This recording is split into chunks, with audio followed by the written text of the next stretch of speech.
किया, मंदिरों को ध्वस्त किया, उन पर मस्जिदें बनाई। उसके बाद क्या? फिर आप जो लिस्ट लेकर, आपके पास कोई लिस्ट है कि वो सारे उन ऐसी मस्जिदों को आपको दे दें या हिंदू समाज को दे दें और उन्हें तोड़कर फिर वहां मंदिर बना दिया जाए? करना मतलब हासिल क्या करना चाहते हैं? वैसे लिस्ट हम की बात नहीं कर रहे हैं। चंद्रशेखर जी के समय में जब डिस्कशन हो रहा था राम जन्मभूमि बाबरी मस्जिद के समय में, उस समय विश्व हिंदू परिषद की तरफ से स्वामी सत्यमित्रानंद गिरी जी ने मौलाना अली मियां, जो नदवातुल उलेमा लखनऊ के चांसलर रहे थे, उनके स्टेटमेंट और एक लेख को कोट किया था जिसमें 3300 मस्जिदों का उन्होंने उल्लेख किया था जो उनके हिसाब से मंदिर को तोड़ के बनाई गई। किन्होंने? मौलाना अली मियां ने। तो सत्यमित्रानंद गिरी जी ने बोला था कि इसमें से सिर्फ 3 हमें दे दीजिए, बाकी हम सब भूलने को तैयार है। मगर उस समय जो भी लोग थे बाबरी मस्जिद के पक्ष में, चाहे वो जिस भी प्रकार से रहे, उन्होंने उसके लिए कोई बात मानने को तैयार नहीं हुई। इसलिए मैं कहना चाहता हूं, आपको पता है इस देश में कितनी मस्जिदें हैं? 3 लाख। लेकिन एक तर्क यह भी है कि अगर ऐसे ही बात ऐसे होने लग जाएगी, अभी अयोध्या की बात हुई, फिर कहा कि नहीं मथुरा पे भी लागू नहीं होता, फिर कहा गया कि नहीं काशी पे भी लागू नहीं होता, तो फिर तो एक तर्क ये भी है ना इस पर कि ऐसे तो देश में लाखों मस्जिदें हैं जिनके ऊपर ये क्लेम होना शुरू हो जाएगा कि भाई यहाँ मंदिर था। 30,000 मस्जिदों की लिस्ट है, 30,000 मस्जिदों की लिस्ट भी है, मतलब ऑलरेडी लिस्ट तैयार है। मैं तो कह रहा हूँ कि लाखों मस्जिदें हो सकता है वो नंबर और भी बढ़ जाए। फिर तो ये क्लेम होना शुरू हो जाएगा कि इस मस्जिद को खुदाई करो और यहाँ पर देखो मंदिर था, इसका सर्वे करो। गौरव जी, दुर्भाग्य से ऐतिहासिक सच्चाई है।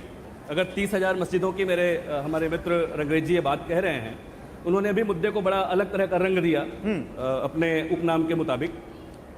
ये सच्चाई है ऐतिहासिक कि भारत में मुस्लिम सत्ता के आने के बाद से 600 वर्ष इस देश ने, इस समाज ने बहुत यातनाएं झेली हैं, बहुत दमन झेला है। और हमारी आस्था के प्रतीक हमारे जो मंदिर थे उनको तोड़ा गया, उनको नष्ट किया गया, उनको भ्रष्ट किया गया, उन मूर्तियों को खंडित किया गया। इसलिए अगर उस पे आज ये बात हम खुले मन से ये करना चाहते हैं कि कम से कम उसको स्वीकारो तो आप। तो इसका प्रमाणिक कोई सबूत है हमारे पास जो हम ये बात कह रहे हैं? इसको हम कैसे, क्योंकि कोर्ट तो सबूत मांगता है। जी, 1990 के दशक में सीताराम गोयल जी, अरुण शौरी जी की एक किताब आई थी, बड़ी अच्छी किताब है, मुझे लगता है कि यहाँ बैठे कुछ लोगों ने जरूर उसको देखा होगा, Hindu temples what happened to them. 1800 Hindu मंदिरों के, हिंदू धर्मस्थलों का उसमें बहुत सिलसिलेवार सप्रमाण जिक्र है जिससे वो प्रमाणित होते हैं कि वो मंदिर थे, हिंदू धर्म के आस्था के केंद्र थे। एकदम प्रमाणित होता है। 1800 तो है।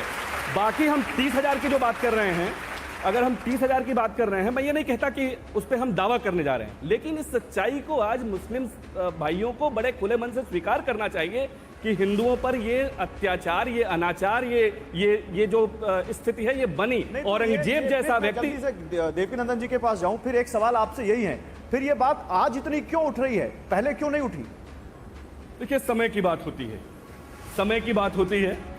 समय आ गया। लगता है कि समय ठीक है, हिंदू पुनर्जागरण का काल है, मैं ये मानता हूं, इसलिए ये सही समय है कि हम ये बात कर सकें। ये इसमें कहीं कोई दो राय नहीं है कि ये पुनः बहुत समय बाद हिंदू पुनर्जागरण का ये काल है। हम